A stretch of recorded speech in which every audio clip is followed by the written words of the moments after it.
बिस्मिल्लाहिर्रहमानिर्रहीम। आज हम बायोलॉजी सेकेंड ईयर के चैप्टर नंबर 15 के लेक्चर नंबर 14 के बारे में डिस्कस करेंगे। जैसे कि पिछला हमारा टॉपिक था एक्सक्रीशन इन प्लांट्स, इस तरह आज हमारा नेक्स्ट टॉपिक जो है वो है एक्सक्रीशन इन एनिमल्स। अगर बात की जाए एक्सक्रीशन की, तो मैंने आपको पहले ही बताया था कोई भी एक्स्ट्रा मटेरियल जो वेस्ट प्रोडक्ट होता है बॉडी में से बाहर निकलने या elimination of the waste from the body, specially nitrogenous waste material is known as a excretion. इसीलिए प्लांट्स के अंदर जो एक्सक्रीशन टेक प्लेस होती थी वो कल हमने डिस्कस किया था, लास्ट लेक्चर में हमने डिस्कस किया था कि कौन कौन से प्रोडक्ट होते हैं और किस तरीके से वो रिलीज़ होते हैं, किस फॉर्म में रिलीज़ होते हैं और कौन से ऑर्गन्स जो होते हैं वो इनके एक्सक्रीशन में अहम किरदार अदा करते हैं। इसी तरह आज हमने एनिमल्स के एक्सक्रीशन के बारे में बात करनी है कि किस तरीके से एनिमल्स के अंदर कौन कौन से प्रोडक्ट्स और किस तरह का से वो रिलीज़ होते हैं। अगर हम प्रोडक्ट्स की बात करें, जैसे कि हमने प्लांट्स के अंदर प्रोडक्ट्स की बात की थी, तो उसके अंदर भी तीन थे, ऑक्सीजन थी, कार्बन डाइऑक्साइड था, वाटर था। इसी तरह जो एनिमल्स हैं उनके अंदर भी क्या होगा, वाटर है, साल्ट है और नाइट्रोजीनियस वेस्ट है। यानी कि ये कौन कौन से हैं, वेस्ट प्रोडक्ट्स हैं जिनको बॉडी से क्या होना है, एलिमिनेट होना है। अब वाटर जो होता है ये किस सूरत में रिमूव होगा, जब एनवायरनमेंट जो होगा वो हाइपोटोनिक होगा। आपको पहले ही पता था, ये हम लोग पहले डिटेल में डिस्कस कर चुके हैं कि हाइपोटोनिक इन्वायरमेंट क्या होता है और उसके बाद हाइपरटोनिक इन्वायरमेंट जो होता है वो क्या होता है। इसलिए वाटर तब रिमूव होगा जब कंडीशन क्या होगी, हाइपोओस्मोटिक होगी और इन्वायरमेंट होगा।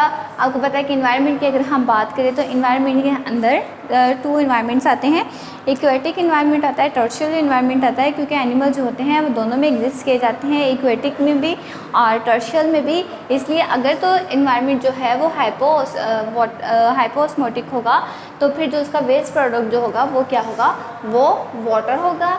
और इसी तरह जब कंडीशन जो है वो हाइपरटोनिक इन्वायरमेंट की होगी तो फिर क्या रिलीज वेस्ट प्रोडक्ट क्या होगा, साल्ट होगा।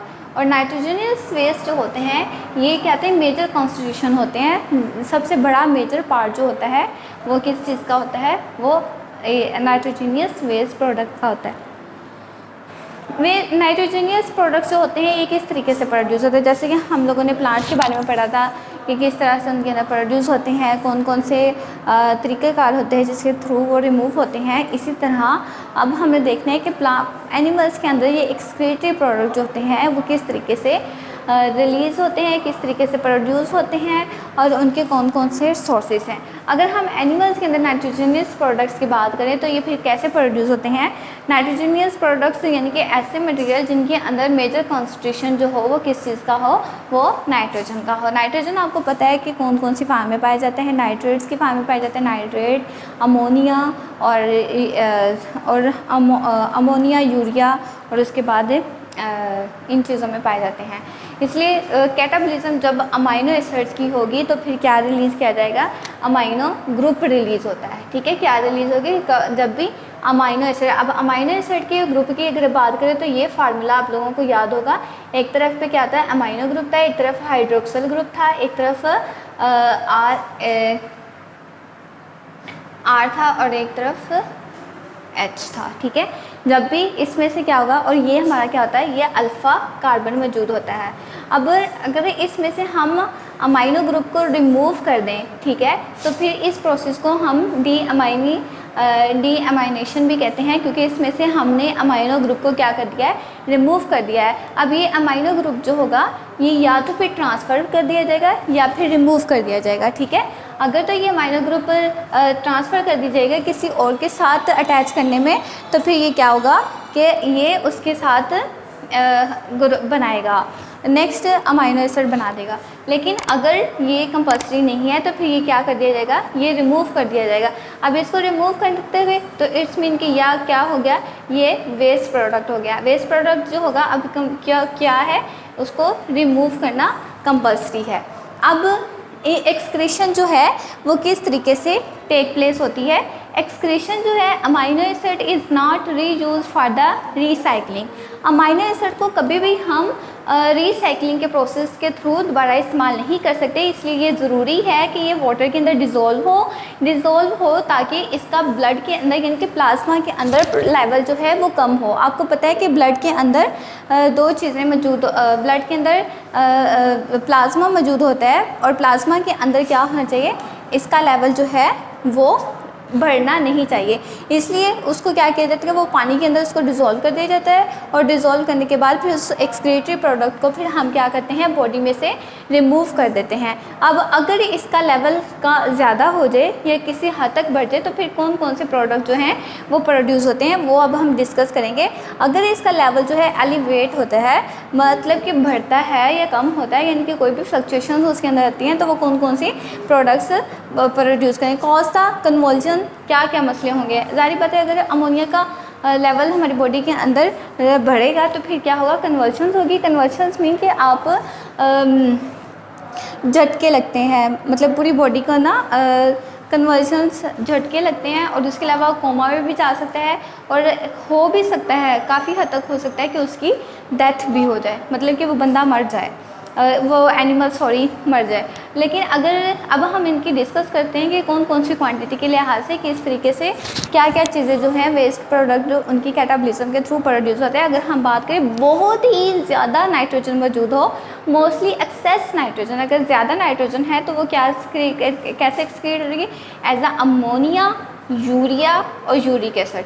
अगर नाइट्रोजन बहुत ज़्यादा क्वांटिटी में मौजूद है तो वो इन 3 फॉर्म्स में रिमूव होगी, अमोनिया में होगी, यूरिया में होगी और यूरिक एसिड में मौजूद है। अगर नाइट्रोजन की क्वांटिटी बहुत ज़्यादा कम है, मतलब कि ज़्यादा से कम है, तो फिर क्रिटिनाइन और क्रिटिन या फिर ट्राईमिथाइल अमाइड और ऑक्साइड जो है इनकी फॉर्म में रिलीज़ होगी।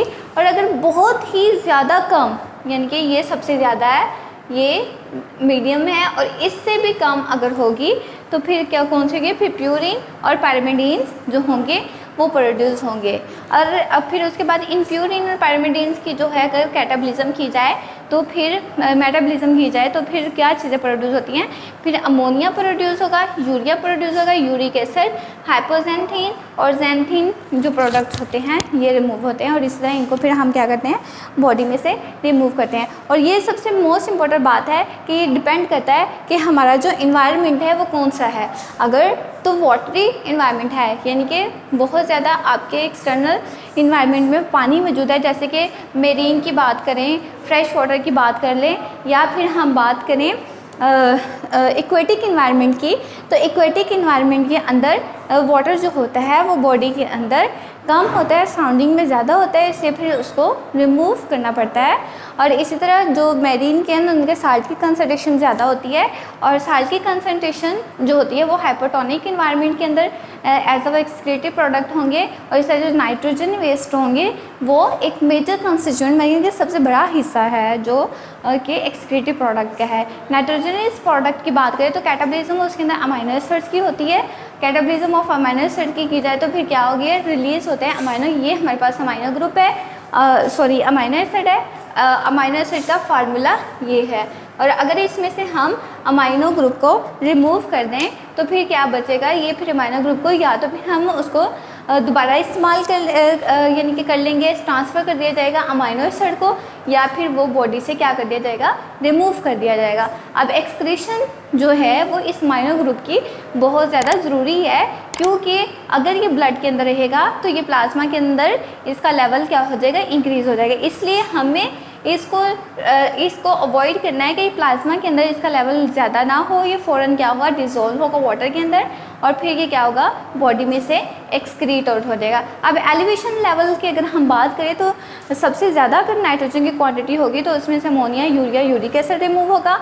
लोअर क्वांटिटी होगी तो क्रिटिनिन, क्रेटिनाइन और ट्राईमिथाइल ऑक्साइड रिमूव होगा। और अगर बहुत ज़्यादा कम क्वांटिटी में होगा तो वो प्यूरिन, पैरामिडीन्स में होगा। और अगर मेटाबॉलिज्म इन दोनों का मेटाबॉलिज्म किया जाए तो फिर दोबारा अमोनिया, यूरिया, यूरिक एसिड, हाइपोजेंथीन और जेंथीन जो है वो रिमूव होगा।